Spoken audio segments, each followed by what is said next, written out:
9 अगस्त 1925 रात के घने अंधेरे को चीरते हुए यात्रियों से खचाखच भरी नंबर 8 डाउन ट्रेन बड़ी तेजी से शाहजहांपुर से लखनऊ की ओर बढ़ रही थी।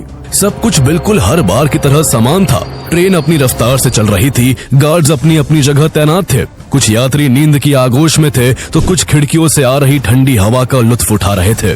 किसी को जरा सा भी अंदाजा नहीं था कि आज का ये सफर हमेशा हमेशा के लिए इतिहास के पन्नों पर दर्ज होने वाला है। इस इतिहास को रचने के लिए ट्रेन में हिंदुस्तान रिपब्लिकन एसोसिएशन यानी HRA के 10 ऐसे क्रांतिकारी सवार थे जो आज अपने सिर पर कफन बांध कर निकले थे। राम प्रसाद बिस्मिल, अशफाकुल्ला खान, राजेंद्र नाथ लाहिड़ी और चंद्रशेखर आजाद जैसे फौलादी इरादों वाले इन युवाओं ने आज ऐसा कुछ करने का संकल्प लिया था जो अंग्रेजी हुकूमत की नींव हिला देने वाला था। ये वो समय था जब भारत ब्रिटिशर्स के जुल्म के साए में सांस ले रहा था। लोग अपने ही देश में गुलामों की जिंदगी जीने को मजबूर थे। बात बात पर अंग्रेजों की लाठी खानी पड़ती, किसानों का शोषण होता और आम आदमी भारी टैक्स के तले दबकर घुट घुट कर जिंदगी जीता। हिंदुस्तान को अंग्रेजों से आजादी चाहिए थी, लेकिन आजादी की क्रांति के लिए हथियार चाहिए थे और हथियारों के लिए पैसा। इस पैसे की तलाश ने ही राम प्रसाद बिस्मिल और उनके साथियों को इस ट्रेन में लाया था। ट्रेन में गार्ड्स की सुरक्षा में लोहे का एक संदूक था जिसमें वो पैसे थे जो अंग्रेजों ने भारत के लोगों से जोर जबरदस्ती टैक्स के रूप में वसूले थे। क्रांतिकारी इसी सरकारी खजाने को लूटकर अंग्रेजी हुकूमत के मुंह पर इंकलाब का एक जोरदार तमाचा मारना चाहते थे। रात के घने अंधेरे में ट्रेन जब अपने रास्ते पर अपनी रफ्तार से चल रही थी, तभी काकोरी स्टेशन के पास ट्रेन की इमरजेंसी चेन खींच दी जाती है और तेज दौड़ती ट्रेन अचानक थम जाती है। राम प्रसाद बिस्मिल और उनके साथी बंदूक की नोक पर ट्रेन के गार्ड से वो लोहे का संदूक अपने कब्जे में लेते हैं और उसमें रखे सारे पैसों को लेकर रात के अंधेरे में गायब हो जाते हैं। पीछे रह जाती है अंग्रेजों के लिए हवा में गूंजती हुई ललकार भरी आवाज, सरफरोशी की तमन्ना अब हमारे दिल में है, देखना है जोर कितना बाजुए कातिल में है। यह कहानी है काकोरी ट्रेन एक्शन की, जो कोई डकैती नहीं बल्कि क्रांति की शुरुआत थी। भारत की आजादी की जंग में ये एक ऐसी साहसी चिंगारी थी जिसने ब्रिटिश राज को हिला कर रख दिया था।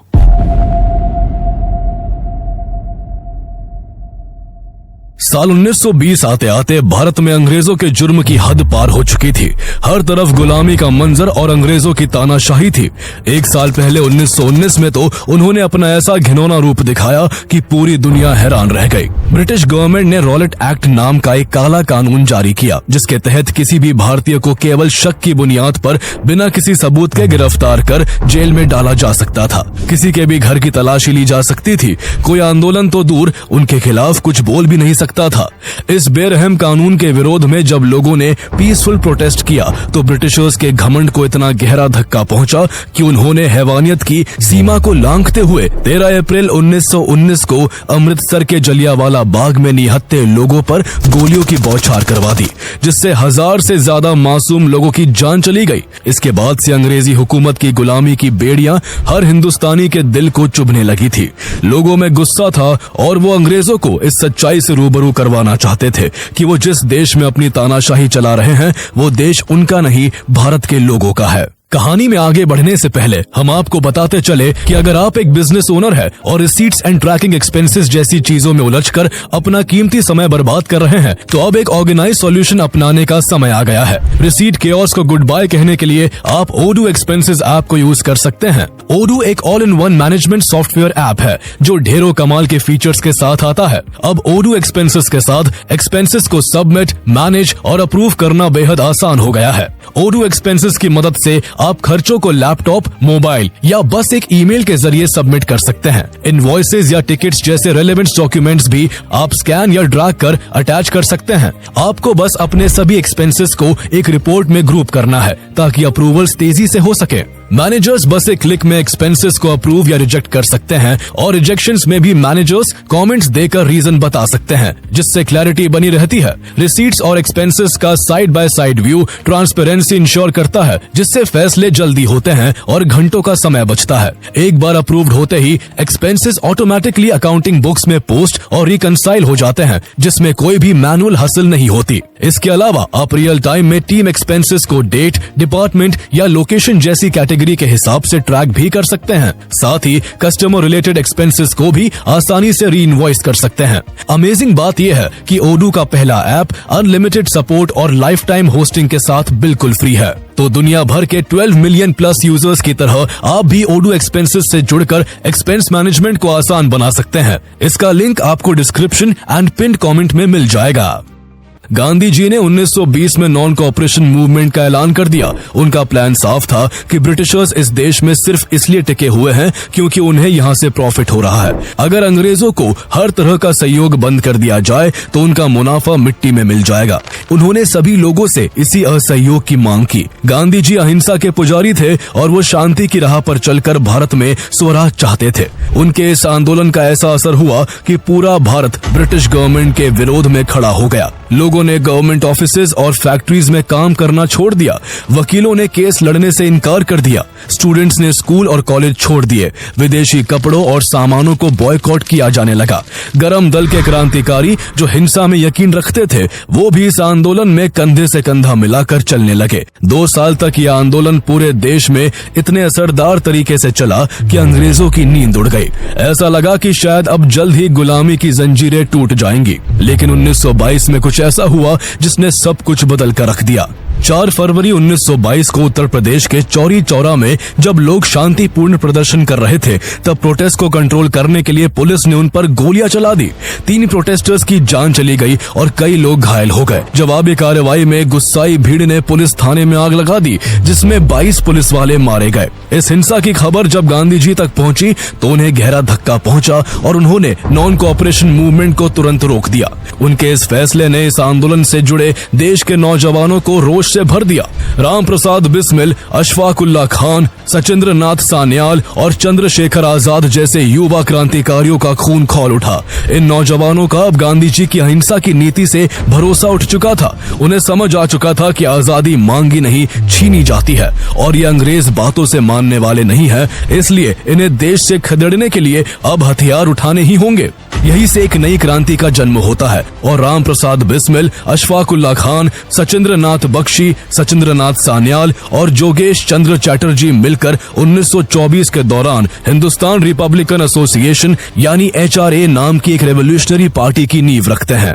राम प्रसाद बिस्मिल जो इससे पहले भी कई रेवोल्यूशनरी एक्टिविटीज में हिस्सा ले चुके थे, वो क्रांतिकारी होने के साथ साथ एक कवि भी थे जिनकी रचनाओं में भी आजादी की ललकार थी। उन्होंने बहुत कम उम्र में ही अंग्रेजों को देश से भगाने की कसम खा ली थी। उनमें इतनी गजब की लीडरशिप क्वालिटी थी कि युवा उनके एक आह्वान पर उनके पीछे पीछे चल देते थे। उनके सबसे भरोसेमंद साथी अशफाक उल्लाह खान थे जिनका उनसे धर्म अलग था, परवरिश अलग थी, लेकिन सोच एक थी, आजादी। इन दोनों की दोस्ती इतनी गहरी थी कि एक दूसरे के बिना कोई प्लान पूरा नहीं होता था। अशफाक भी एक शायर थे जिनकी शायरियों में क्रांति की आग होती थी। HRA के बनने के बाद से ही उससे धीरे धीरे काफी युवा जुड़ने लगे। इन्हीं में से एक चंद्रशेखर आजाद थे जिनका नाम ही क्रांति का पर्यायवाची बन गया। नॉन कोऑपरेशन मूवमेंट के दौरान जब उनकी उम्र मात्र 15 साल थी तब उन्हें गिरफ्तार कर लिया गया था। जब उन्हें जज के सामने पेश किया गया था और जज ने उनका नाम पूछा था तो उनके जवाब ने सबके होश उड़ा दिए थे। उन्होंने अपना असली नाम चंद्रशेखर तिवारी ना बताकर अपना नाम आजाद और अपने पिता का नाम स्वतंत्रता बताया था। 15 साल के नौजवान के इस जोश भरे अंदाज से जज इतना नाराज हुआ कि उसने चंद्रशेखर को 15 कोड़े मारने की सजा सुना दी थी। इस घटना के बाद से ही उनका नाम चंद्रशेखर आजाद पड़ गया। राम प्रसाद बिस्मिल के नेतृत्व में क्रांतिकारी युवाओं का ये कोई साधारण ग्रुप नहीं था, बल्कि ये वो तूफान था जो देश में एक ऐसी क्रांति की शुरुआत करने जा रहा था जो ब्रिटिश गवर्नमेंट की रातों की नींद और दिन के चैन को मिट्टी में मिला देने वाला था। बहुत ही कम समय में HRA के इलाहाबाद, आगरा, कानपुर, वाराणसी, लखनऊ, शाहजहांपुर और सहारनपुर जैसे शहरों में सीक्रेट बेस बन गए। इसके अलावा कलकत्ता और दियोगढ़ में बॉम्ब मैन्युफैक्चरिंग यूनिट्स भी सीक्रेटली ओपन की गई। अमेरिका की ब्रिटेन से आजादी की कहानी ने राम प्रसाद बिस्मिल को बहुत इंस्पायर किया था, इसलिए उन्होंने 1 जनवरी 1925 को HRA का एक 4 पेज का मैनिफेस्टो पब्लिश किया। इस मैनिफेस्टो को द रेवोल्यूशनरी नाम दिया गया। जिसमें आर्म्ड रेवोल्यूशन के दम पर federal Republic of United states of India बनाने की घोषणा की गई। एचआरए के मेंबर्स ने ये 4 पन्नों का पर्चा हिंदुस्तान के कोने कोने में फैलाना शुरू कर दिया। इसमें खुलकर महात्मा गांधी की नीतियों की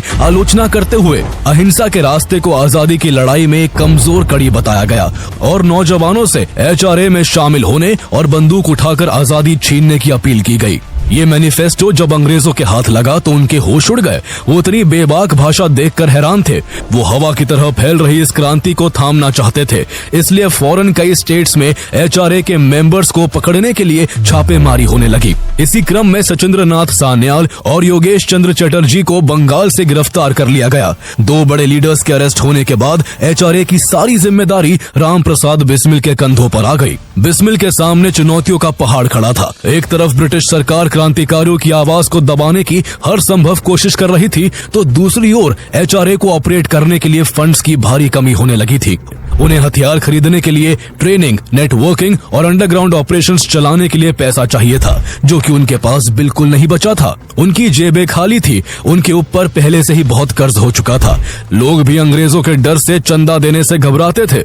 इसलिए शुरुआत में राम प्रसाद बिस्मिल ने अपने साथियों के साथ अमीर और धन्ना सेठों को लूटने की कोशिश की। पीलीभीत के बिजपुरी और प्रतापगढ़ के द्वारिकापुर में ऐसी कोशिशें हुई, लेकिन जितनी मेहनत हुई उतना पैसा नहीं मिला।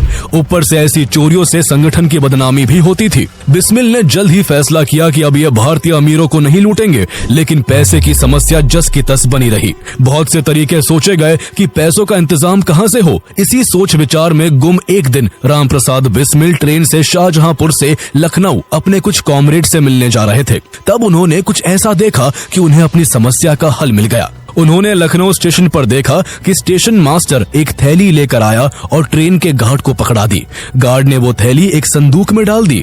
इस लोहे के संदूक में टैक्स का पैसा होता था, जिसे ब्रिटिश सरकार भारत के लोगों से जोर जबरदस्ती से वसूल कर अपना शासन चलाती थी। बिस्मिल ने सोचा कि सरकारी खजाने से भरे इस संदूक को जरूर जंजीर से बांधकर उसमें ताला लगाया जाता होगा।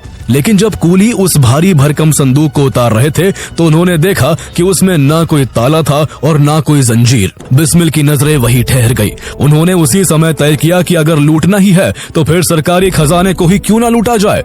उन्होंने सोचा इस पैसे से न केवल आजादी की लड़ाई के लिए हथियार खरीदने का इंतजाम होगा, बल्कि ये डकैती क्रांतिकारियों के लिए अंग्रेजों के दिल में दहशत भी भर देगी। इसके बाद वो उस ट्रेन का नंबर, ट्रेन किस किस दिन कहां कहां से चलती है, ये सारी जानकारी इकट्ठा करके एक रणनीति बनाने में जुट गए। जब उनका पूरा प्लान तैयार हो गया तब वो अपने कुछ भरोसेमंद एचआरए के सदस्यों को शाहजहांपुर एक मीटिंग के लिए बुलाते हैं। एचआरए के मेंबर कई शहरों और राज्यों में फैले हुए थे, इसलिए कोई आगरा से आता है, कोई लखनऊ से, तो कोई काशी या बंगाल से मीटिंग के लिए पहुंचता है। उस मीटिंग में राम प्रसाद बिस्मिल ट्रेन को लूटने की आइडिया को डिस्क्लोज करते हैं। उन्होंने पूरी योजना को विस्तार से समझाया कि शाहजहांपुर से लखनऊ के लिए नंबर 8 डाउन ट्रेन जाती है, जिसमें एक गार्ड की निगरानी में एक लोहे का संदूक होता है, जिसमें भारतीयों से वसूला गया टैक्स जमा होता है। उन्हें इसी पैसे पर हाथ मारना है।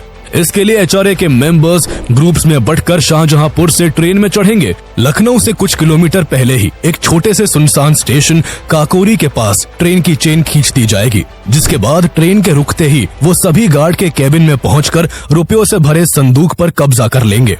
उनकी बात खत्म होते ही चंद्रशेखर आजाद ने सवाल किया कि अगर किसी वजह से चेन खींचने के बावजूद ट्रेन नहीं रुकी तो हम क्या करेंगे। ऐसी सिचुएशन से निपटने के लिए बिस्मिल ने समाधान दिया कि हम में से कुछ लोग ट्रेन में फर्स्ट क्लास और कुछ लोग सेकंड क्लास डिब्बों में चढ़ेंगे। अगर एक बार चेन खींचने से ट्रेन नहीं रुकती है तो दूसरी टीम अपने डिब्बे में चेन खींचकर ट्रेन का रुकना सुनिश्चित करेगी। उनके इस प्लान को लेकर शुरू में कुछ सदस्यों को हिचकिचाहट थी, लेकिन जब बिस्मिल ने कहा कि ये काम हमारे लिए कोई चुनाव का विषय नहीं है, बल्कि ये आज के वक्त की जरूरत है, अगर हम यूं ही हाथ पर हाथ रखे बैठे रहे तो ना जाने देश को अंग्रेजों की गुलामी और कब तक सहनी पड़ेगी। उनकी ये बात सुनकर सभी वीर नौजवान देशभक्ति के जज्बे से भर उठे।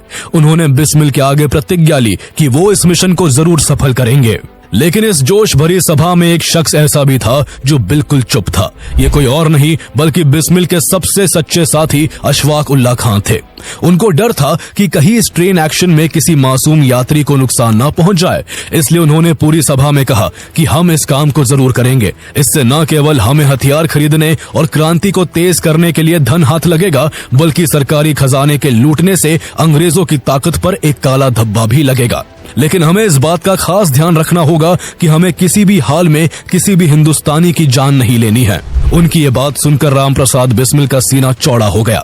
उन्हें खुशी थी कि अशफाक उनके इस प्लान के साथ है। इसके बाद रामप्रसाद बिस्मिल ने इस मिशन के लिए अपने साथ 9 क्रांतिकारियों को चुना, जिनमें अशफाक उल्लाह खान, राजेंद्र लाहिड़ी, मुकुंदी लाल, सचिंद्र बख्शी, मुरारी लाल गुप्ता, केशव चक्रवर्ती, मनमथ नाथ गुप्त, बनवारी लाल और चंद्रशेखर आजाद शामिल थे। इस जोश भरे माहौल को और भी जोशीला 19 साल के नौजवान चंद्रशेखर आजाद ने बना दिया। आजाद ने अपनी मूंछों को ताप देते हुए अपनी दबंग सी आवाज में कहा, साथियों, इन अंग्रेजों की नाक रगड़वाने का समय अब आ गया है। इसके बाद पार्टी कार्यालय देशभक्ति नारों से गूंज उठा। उन सभी वीर नौजवानों को पता था कि वो कितना बड़ा जोखिम मोल लेने जा रहे हैं। उनके इस तरह ब्रिटिश सरकार विरोधी मामले में शामिल होने से वो हमेशा पुलिस के निशाने पर रहेंगे। उन्हें छुप छुप कर अपनी जिंदगी जीनी पड़ेगी। उन्हें मालूम था कि पकड़े जाने पर उनकी जिंदगी हमेशा जेल में कट सकती है या फिर उन्हें फांसी के फंदे से भी लटकाया जा सकता है। लेकिन उन मतवालों ने क्रांति का ऐसा चोला ओढ़ लिया था कि उन्हें आजादी की लड़ाई के लिए मौत भी एक इनाम लगती थी।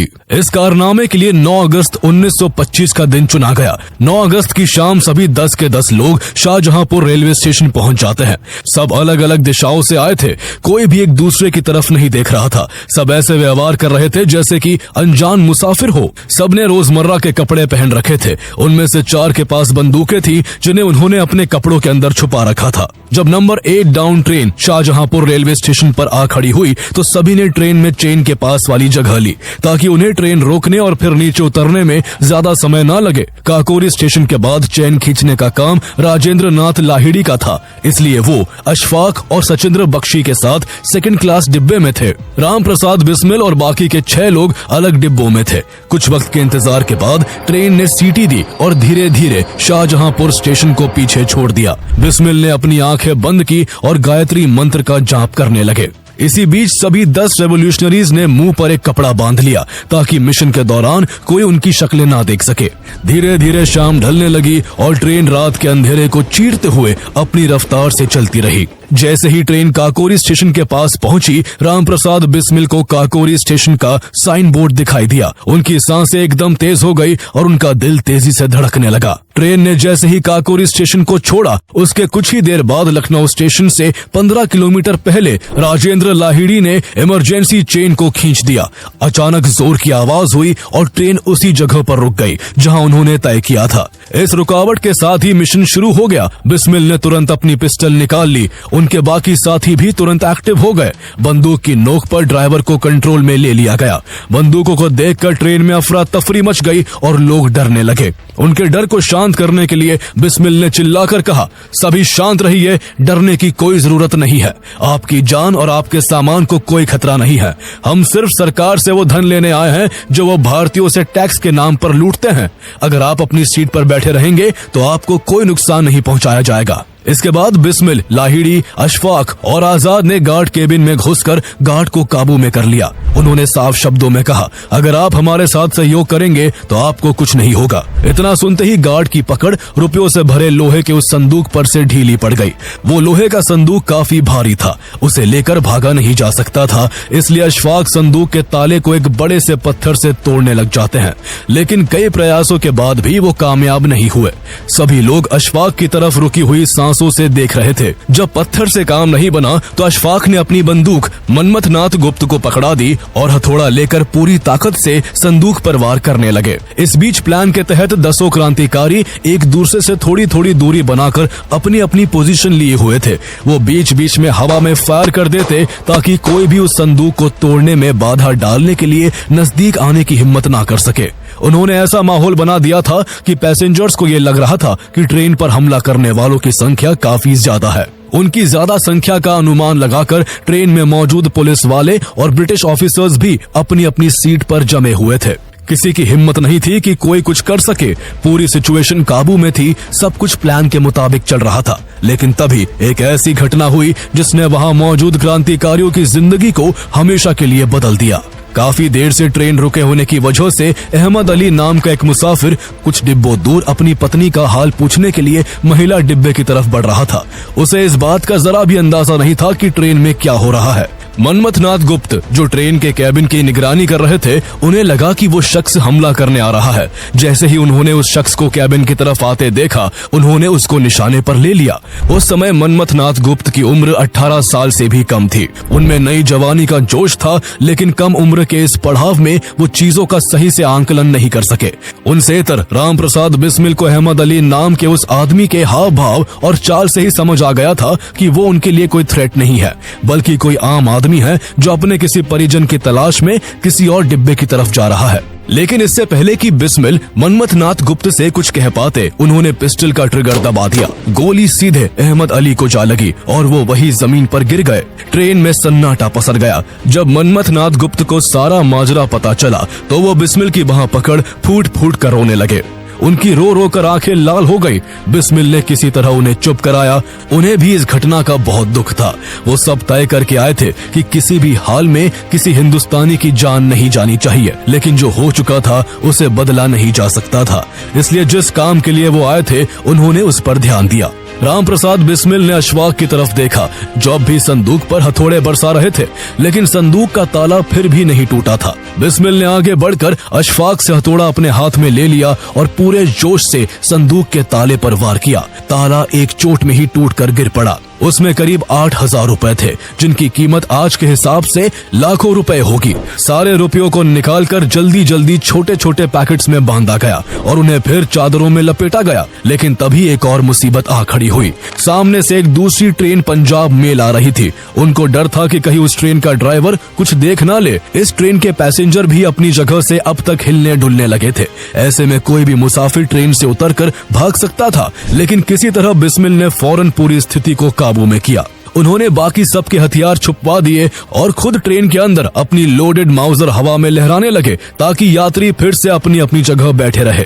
कुछ सेकंड्स में पंजाब मेल बिना रुके वहां से आगे निकल गई। आधे घंटे से भी कम समय में पूरा ऑपरेशन खत्म हो चुका था। सबने रुपयों से भरी चादरों को उठाकर पहले से तय दिशा में दौड़ लगा दी। सभी ने गोमती नदी के किनारे होते हुए कुछ दूर चलकर एक चौक की तरफ से लखनऊ में प्रवेश किया। उन्हें अंदाजा भी नहीं था कि महज कुछ घंटों में एक घटना पूरे देश की सुर्खी बन जाएगी। चौक के पास एक पार्क था, जहां रात में उन्होंने पेड़ों के नीचे कुछ वक्त आराम किया। सुबह की पहली किरण के साथ वो पार्क से निकले तो अखबार वाले की आवाज गूंज रही थी, काकोरी में डकैती, काकोरी में डकैती। सबने आंखों ही आंखों में एक दूसरे को देखा और अपने अपने रास्ते की ओर बढ़ गए। कुछ ही घंटों के अंदर ये खबर सिर्फ उत्तर प्रदेश तक सीमित नहीं रही, बल्कि पूरे देश को पता चल गया कि पिछली रात कुछ क्रांतिकारियों ने ट्रेन पर हमला करके ब्रिटिश सरकार का खजाना लूट लिया है। लोगों को सबसे ज्यादा ये बात पसंद आई कि उन्होंने सरकारी पैसे के अलावा आम लोगों का एक पैसा भी नहीं छुआ था। इस घटना ने ब्रिटिश हुकूमत की जड़ें हिला दी थी।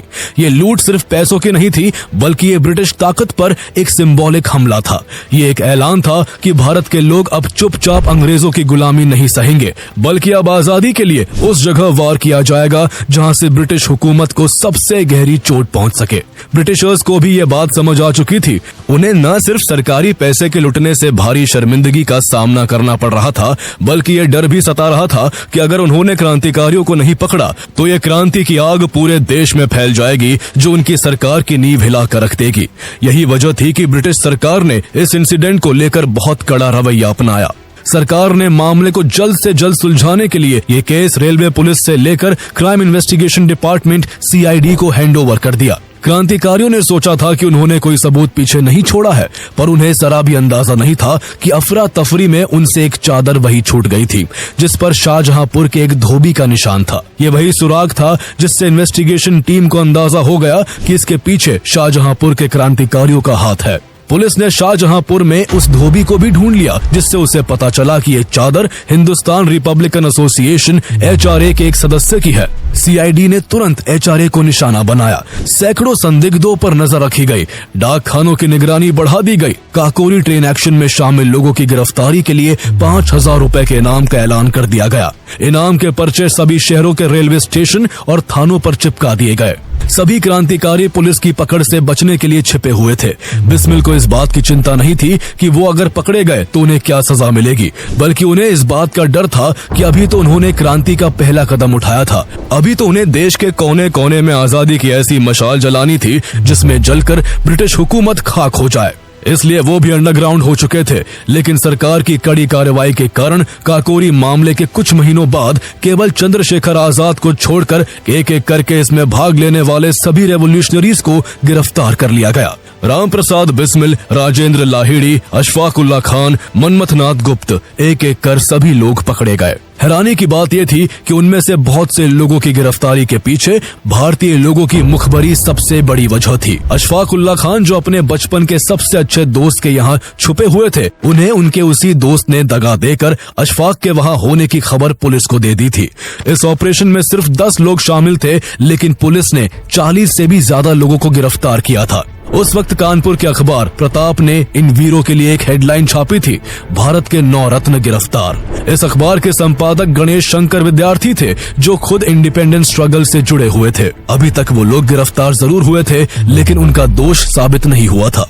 सच उगलवाने के लिए सभी से अलग अलग कमरों में सख्ती से पूछताछ की गई। पैसों का लालच दिया गया। लगभग सभी रेवोल्यूशनरीज ने अंग्रेजों के दिए लालच और भय का डट कर सामना किया, लेकिन इनमें से बनवारी लाल पुलिस के आगे टूट गए। बनवारी लाल ने अपने साथियों से गद्दारी करते हुए एचआरए के इस मिशन की सारी जानकारी पुलिस के सामने खोल कर रख दी। राम प्रसाद बिस्मिल ने अपनी आत्मकथा में खुद लिखा था कि दुर्भाग्यवश हमारे बीच एक सांप रह रहा था। वो उस शख्स का बहुत करीबी दोस्त था जिस पर मैं संगठन में आंख मूंद कर विश्वास करता था। मुझे बाद में पता चला कि ये शख्स न सिर्फ काकोरी टीम की गिरफ्तारी बल्कि पूरे संगठन को नेस्तनाबूद करने के लिए जिम्मेदार था। बिस्मिल ने अपनी आत्मकथा में सीधे तौर पर बनवारी लाल का नाम नहीं लिखा था, क्योंकि वो नहीं चाहते थे कि उनके ऐसा करने से बनवारी लाल और उसके परिवार को लोगों के आक्रोश का सामना करना पड़े। लेकिन बाद में बात खुलकर सामने आ ही गई कि बनवारी लाल फांसी से बचने और सरकार से मिली आर्थिक सहायता के चलते अपने ही साथियों के खिलाफ सरकारी गवाह बन गया था। सरकार ने इसे सिर्फ डकैती का नहीं बल्कि हत्या का केस भी बना दिया। बहुत से और केसेस को भी इस केस से जोड़ दिया गया। करीब 1.5 साल तक इस केस की सुनवाई चली। कोर्ट में राम प्रसाद बिस्मिल ने अपनी पैरवी खुद की। इस पर जज ने बिस्मिल पर तंज कसने के मकसद से इंग्लिश में पूछा, mister Ram Prasad, from which university you have taken the degree of law. इस पर बिस्मिल ने हंसकर चीफ जस्टिस को जवाब देते हुए इंग्लिश में ही कहा, excuse me sir, a king maker doesn't require any degree. Bismil ने आगे की सुनवाई में अपने जवाबों से कोर्ट रूम में ऐसा सन्नाटा भर दिया कि अंग्रेज अफसरों की रूह कांप गई। उनकी बहादुरी को देख उन्हें पूरा मुकदमा भी लड़ने नहीं दिया गया और उन्हें सरकार ने एक वकील द्वारा रिप्रेजेंट करने के लिए मजबूर किया गया, जिसे बिस्मिल ने खुद नहीं चुना था। सरकार इस काकोरी केस में बहुत कठोर रुख अपना रही थी ताकि सभी को ज्यादा से ज्यादा सजा देकर एक मिसाल कायम की जा सके, जिससे लोगों में खौफ बैठ जाए और आगे कोई फिर ऐसे काम को अंजाम देने की हिम्मत ना कर सके। जुलाई 1927 में मुकदमे का फैसला सुनाया गया। 40 में से 15 लोगों को रिहा कर दिया गया और 25 में से अशफाक उल्लाह खान, राजेंद्र लाहिड़ी, रोशन सिंह और राम प्रसाद बिस्मिल को फांसी की सजा सुनाई गई।